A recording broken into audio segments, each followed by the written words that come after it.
Kami mempersembahkan renungan santapan rohani, terjemahan dari renungan Our Daily Bread.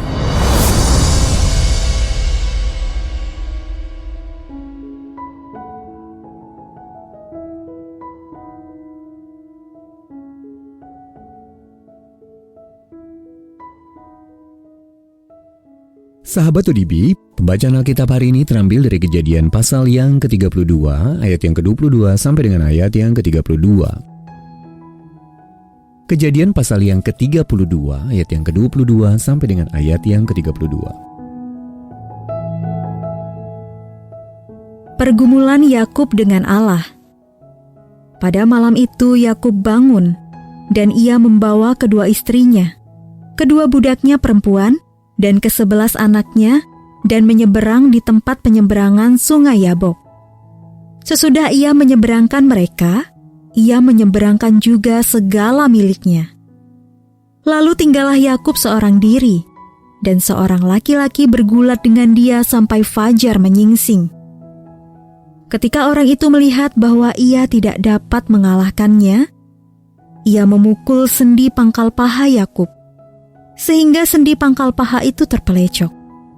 Ketika ia bergulat dengan orang itu, lalu kata orang itu, "Biarkanlah aku pergi, karena fajar telah menyingsing." Sahut Yakub, "Aku tidak akan membiarkan engkau pergi, jika engkau tidak memberkati aku." Bertanyalah orang itu kepadanya, "Siapakah namamu?" Sahutnya, "Yakub." Lalu kata orang itu, "Namamu tidak akan disebutkan lagi Yakub, tetapi Israel, sebab engkau telah bergumul melawan Allah dan manusia, dan engkau menang." Bertanyalah Yakub, "Katakanlah juga namamu."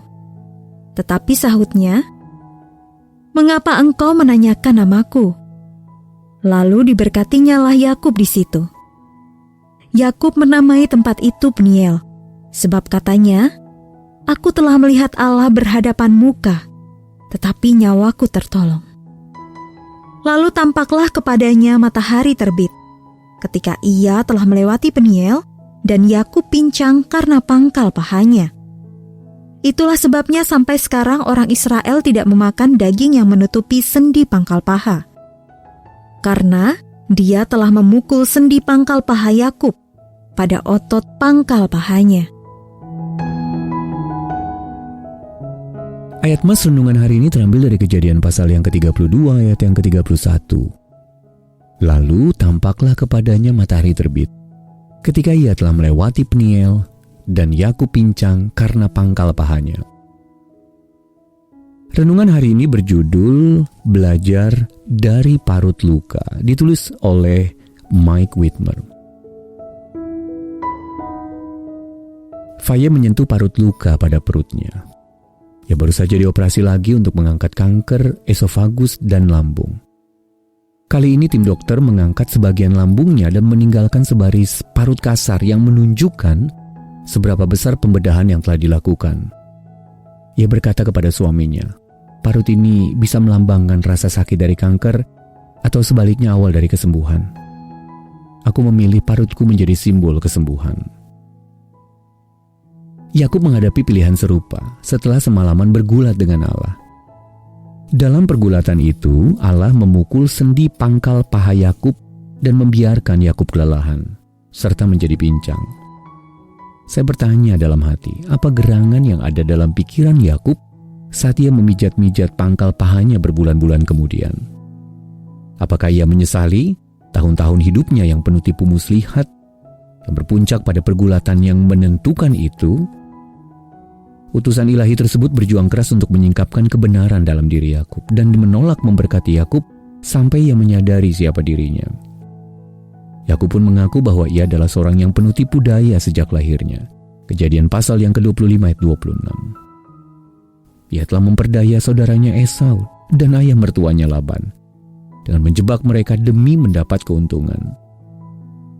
Sosok yang bergulat dengan Yakub berkata bahwa namanya sekarang menjadi Israel, sebab engkau telah bergumul melawan Allah dan manusia dan engkau menang. Kejadian pasal 32 ayat 28. Kepincangan Yakub melambangkan kematian dari hidup lamanya yang penuh tipu muslihat, sekaligus awal dari hidup barunya bersama Allah. Akhir dari Yakub dan awal dari Israel. Kepincangannya itu membuatnya bersandar kepada Allah yang kini bergerak dengan dahsyat di dalam dan melalui diri Yakub. Sahabat ODB, parut luka rohani apa yang Anda miliki? Lalu bagaimana parut itu melambangkan akhir dari sesuatu yang buruk dan permulaan sesuatu yang baru? Mari kita berdoa. Ya Bapa, kepincanganku adalah tanda kasih-Mu, dan aku bersyukur. Dalam nama Tuhan Yesus aku berdoa. Amin.